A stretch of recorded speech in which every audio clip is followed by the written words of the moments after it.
Okay, then just to be clear, then you are saying that a global financial collapse is a foregone conclusion, no way to turn it around, no way to stop it now? Well, I'm saying yes.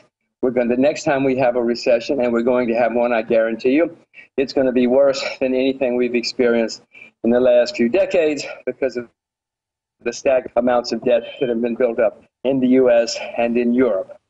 Now, there's a way. Sure, we could take an alternative course. We could accept reality. We could let people fail. All those guys on Wall Street should have failed. The idea that they're still driving their Lamborghinis is outrageous as far as I'm concerned. They're all getting their bonuses. Outrageous as far as I'm concerned. You and I are paying for it. We could do that. We could let them fail. We could take our pain, admit our mistakes. It would be very bad for 2 or 3 years, Alex. There's no question. It would be a mess. But the alternative is to have 10, 20, 30 years of more lost decades and lost years from our lives. All right, Jim Roggers is our guest. We're honored to have him and a premier interview with him on the exercise bike. I'm actually loving this. I think this is pretty media worthy. And again, we appreciate your time and joining us. Shifting gears to North America. I know you're out in Singapore now, and later I'll ask you why you're there and your prognosis in this global meltdown for Asia versus Europe, North America, Latin America, Africa, basically your global perspective and what you're investing in right now. But here at home, Ron Paul predicted all of this 30 years ago on sound Austrian economics. I know that you study a little bit as well. And now he is being demonized, and that's when he's lucky. They've done scientific studies now that show that he's getting the least amount of time at the debates, that when he does get coverage, it's negative, also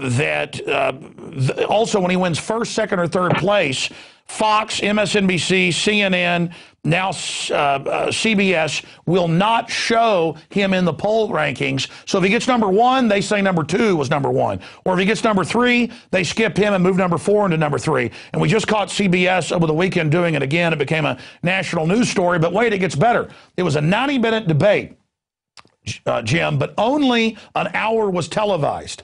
Of the televised debate, he was given 90 seconds. And it turns out a memo came out when Rick Perry was given, like 8 minutes, Mitt Romney more than 10. I mean, if this isn't a rigged horse race, what's your view on that and why they're scared of Ron Paul? Well, it's clear, and I've read the same things you have, it's clear that they're biased against Ron Paul. I don't know why. I guess the only reason is because he's the only one who talks good sense. He's the only one who knows how to solve the problems. I happen to agree with nearly everything he said and have for a long time. And it's just so different to what all these journalists have been brought up reading and believing and writing. I mean, they all go to the same schools where they're taught Keynes and failure. And so they think that this guy who's got a different view must be, and let's ignore him. Unfortunately for them, he's the only one, not the only one, but he's one of the few who's got it right. And somebody, I don't know if the electorate will get it in time, but he's one of the few who knows what has to be done.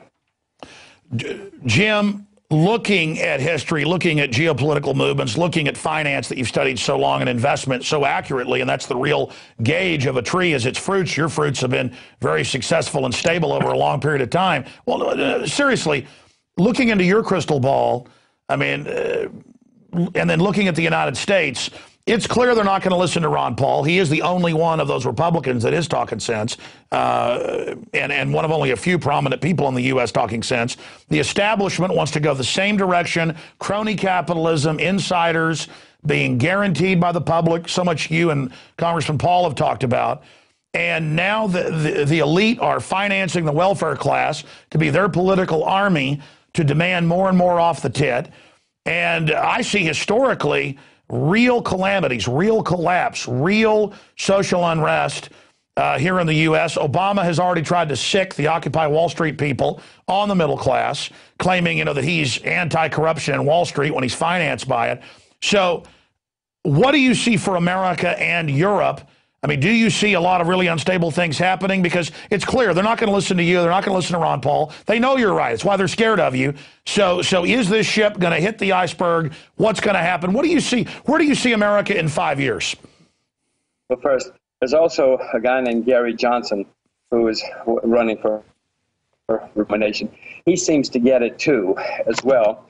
I mean, he hasn't been as prominent so long as Ron has, but he also seems to get it. But what's going to happen? It's what I've said many times. There's going to be more social unrest all over the world.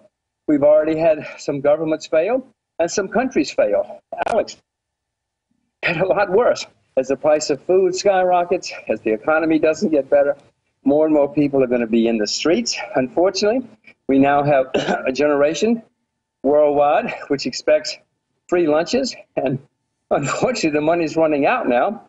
We cannot afford free lunches anymore, and you're going to see turmoil. You're going to see currency turmoil. You're going to see more inflation, higher prices, higher interest rates.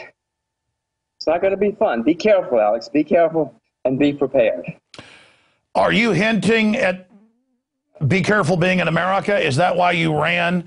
I'm not saying you ran in a bad way. I'm tempted to run to Singapore or somewhere else. Is that why you've gone to Singapore? Because you have traveled the whole world. You've won the Guinness Book of World Record, for traveling the world on a motorcycle, for traveling in a car. You've been all over the planet. Is that why you've decided to go to Singapore? Because I know my wife has said to me, she's pretty smart. She's like, we need to get the hell out of this country because we can't even travel. I mean, the TSA wants to stick their hands down my daughter's pants. They want to grab my wife's breast. And my wife said to me last week, she said, listen, this is turning into Nazi Germany, and we need to be smart enough to get out of here. And I said, well, I'm going down with a ship on air. And she said, okay, but I mean, is that what you're hinting at? Well, first of all, you can go down with a ship on air somewhere else now with the computers. I mean, here I am. I'm in Singapore, and you and I are having a perfectly competent and civilized conversation. That's not the reason I left. I'm sure maybe it had some factor. No, I have two little girls. They were speaking, one Chinese, because I'm convinced that the best gift that I can give my children is to know perfect Mandarin Chinese, and to know Asia. I couldn't do that in New York. I love New York. You know, I'm still an American citizen, still an American taxpayer, but I want to raise my children carrying them 21st century. I don't like what's happening in America. I hate it. Whenever I fly to America, I'm always a little bit worried because I know I'm going to have to go through American customs, American immigration, and I'm an American citizen. And I'm going to have to go with the TSA, and I'm always worried about that. You don't have to traveling elsewhere in the world, so you should listen to your wife. She's right, and it's getting worse. It's not getting better, but Alex, I'm here for my kids. A lot of people move to different school districts or different places where they can have a good music teacher or football coach or whatever.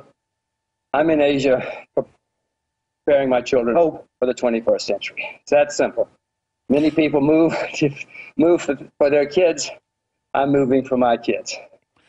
Well, that makes a lot of sense. You know, they call it the Chinese century that's coming up, or the Asian century, population-wise, technology, people that are willing to work hard. You know, there's still a lot of Americans that are willing to work hard. It's just that we've got to fit the bill for the rich bankers that want the bailouts and the welfare queens and the rest of them. And I certainly have to, admire your decision and courage to uproot New York. That is a great city.